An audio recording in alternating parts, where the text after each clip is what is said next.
Today for Devotions with Daniela, we are reading from Daniela's book, Uncultured, about growing up in the Children of God religious cult and then going into the cult of the U.S. Army.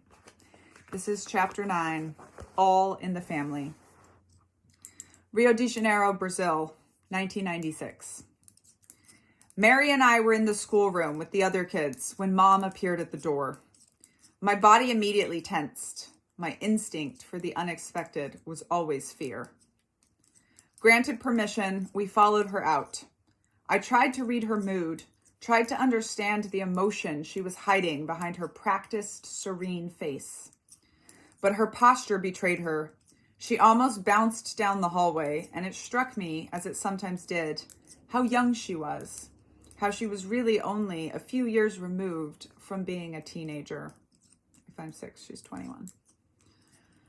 Once she shut the door to her room, a huge grin burst across her face as she exclaimed, "Your grandpa is coming to live with us." I was completely confused.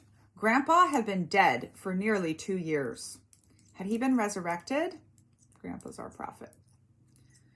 Then Mom started talking about how great it would be to have her dad in the same house as us, like a real family. Even in the privacy of her bedroom, she dropped her volume as she said it. We could never be too careful. There was always someone around a corner who could question our commitment to the family.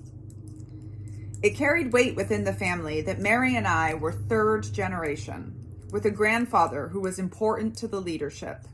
But it also meant we didn't know him. He was too Selah, our word for top secret. My understanding of grandparents was that they gave lots of presents, and sometimes family kids got to travel to America and vacation with them in places called hotels. I'd only seen hotels when we witnessed in their lobbies and patio restaurants, performing our song and dance and telling them about Jesus before requesting cash in support. But the family kids with grandparents would actually sleep in hotels sometimes. They'd return from their trip with toys and clothes they got to keep in case the same relatives visited in the future. I had to work hard to hide my envy. Grandpa being in the leadership gave me status and inspired some awe in my classmates. But mostly, I wanted regular grandparents who wanted to buy me things and take me on vacations far away. "Will he bring us presents?" I asked, but Mom didn't know. She explained instead that he would bring our Aunt Charity, who was 9, right between Mary and me. Oh yeah, I'm not 6, I'm 10. Generational overlap was common in the family. "Will he bring us presents?" I just read that. Grandpa Tom showed up early one morning with his third wife, Auntie Annie, and little Charity in tow. They were so Selah that I had never even seen photos of them. So I was amazed that the face of a man could look so much like Mom's. Charity looked like Mom too, beautiful in a way I knew I would never be, and I was immediately jealous of her looks and her clout. Charity arrived with an aura of importance, straight from Mama Maria's house. She'd even known Grandpa when he was alive. I expected to hate her, but when she taught us tricks for stealing money and food from the adults, pretending to find it in legitimate places as gifts from God, my jealousy quickly turned to love. She was one of us. Gramps was bubbly and friendly with a wonderful smile and a worldly t-shirt with a cheeky, "I'm not 50, I'm 80 with 35 years of experience" written on the front. And he had brought gifts. Dangly earrings made out of colored crystal in our birthstone colors. Deep blue for Mary and emerald green for me. I'd never seen anything so beautiful in my whole life. The brilliant color reminded me of the jewel in my Queen Esther crown, and the gems I always imagined adorned the box in my mind that housed my secret thoughts. But these jewels sparkled in the sunlight and looked real. My earrings matched the green foliage on the jungle-patterned jumpsuit he brought me, with tigers and butterflies peeking out from the leaves. I wanted to wear it every day, but I controlled myself, knowing it would be taken from me if I was accused of being too cool. For my 10th birthday a few weeks later, Gramps gave me a brand new copy of Wind in the Willows, the classic children's book that I proceeded to read over and over until the cover nearly fell off. Because he was so important and the rules had somewhat changed, nobody would dare suggest that I couldn't keep the book he gave me. Most of the other kids didn't care about reading, so it was a present that I didn't even have to share. I knew better than to get used to it, but with the new protections of the charter and with my grandfather in my life, I began to feel less afraid. Gramps and Auntie Annie had been given the big, special room upstairs, and we started to spend almost all our family time together.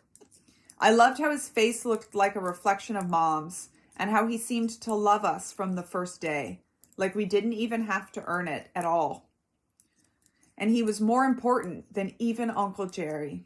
That mattered too. I almost started to believe I could be happy, that I could be safe.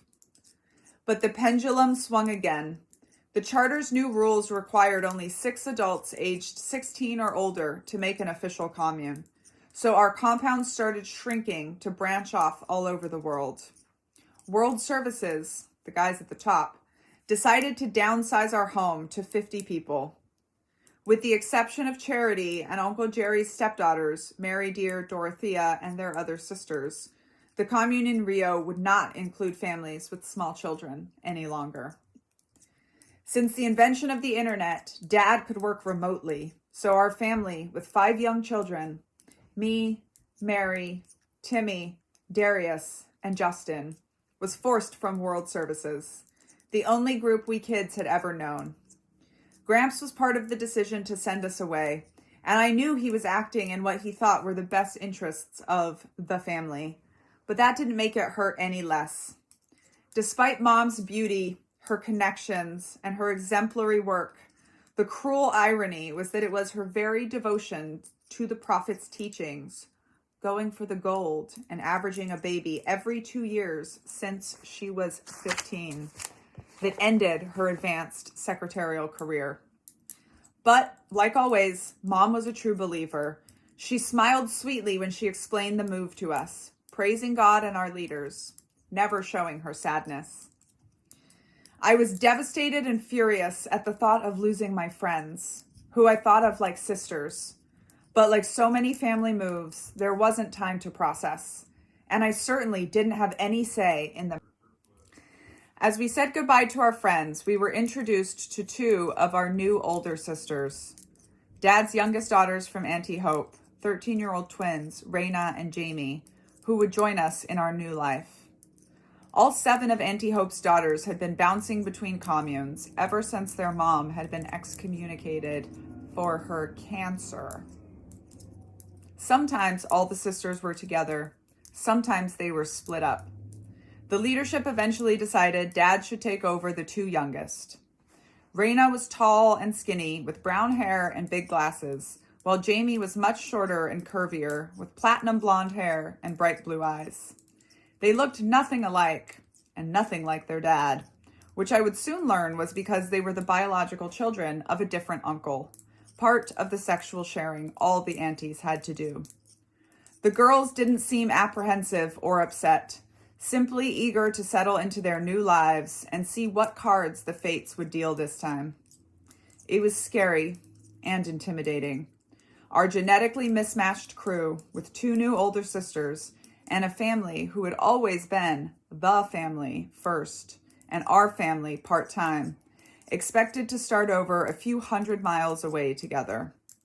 We may have lived alongside each other, but even when it came to Mom and Dad and Mary and my 3 younger brothers, we didn't really know each other either. How would we function when it was just our unit? We packed up 2 Volkswagens with our new family of 9, our flea bags stuffed with our few possessions, and Uncle Jebediah and Auntie Lydia to help us make the 7-hour drive west and inland to the new commune that would be our home. With my Bible and my photo album at my feet, I clutched my precious Wind in the Willows in my arms, even though I knew I'd be way too motion sick to read on the drive. Gramps waved cheerfully, the way any good leader would, as if we were any other members leaving on their new mission.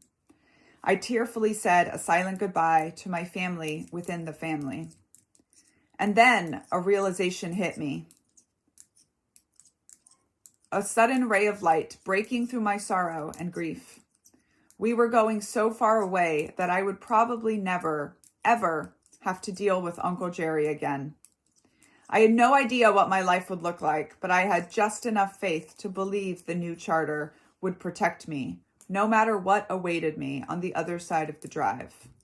No horrible uncle would ever touch me again.